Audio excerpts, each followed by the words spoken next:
રાજકોટના રૂખડિયા નગરની અંદર યુવકની હત્યાનો આરોપી ઝડપાયો છે। પ્રદ્યુમનનગર પોલીસે 4 આરોપીઓને ઝડપી પાડ્યા છે। એક સગીર આરોપીની પણ ધરપકડ કરવામાં આવી છે। મૃતક આરોપીની બહેન સાથે વાત કરતા તેની હત્યા કરવામાં આવી હતી। ગઈકાલે યુવકને ઉપાડી જઈને આરોપીએ માર માર્યો હતો। માર મારી રૂખડિયા નગરમાં નાખીને તે ફરાર થઈ ગયો હતો। હોસ્પિટલે સારવાર માટે લઈ જતા પહેલા યુવકનું મોત થયું। નાઝીર ઉર્ફ ઘેટી વાઘેર આસિફ ગુલામ હુસેન સોસામણની ધરપકડ કરવામાં આવી છે।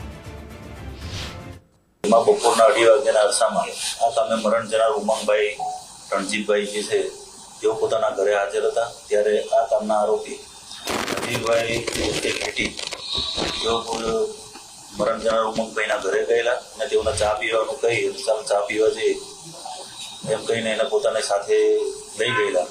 ત્યારબાદ એ પોતે અને તેના મિત્રો જે નાજીરભાઈ છે તેની સાથે આસિફભાઈ સુજલભાઈ એના મિત્રો છે એની સાથે લઈ જઈ અને મોરબી રોડ બાજુ લઈ જઈ અને આ જે મરણ જનાર ઉમંગભાઈ છે જેઓને મરણ તોડમાર મારેલો અને મરણ તોડમાર માર્યા બાદ ફરી રૂખડિયાપરા પાસે આવી અને એના ભત્રીજાની બીજે ભત્રીજો છે એના દુકાન પાસે આવી અને ત્યાં મૂકી અને જતા રહેલા।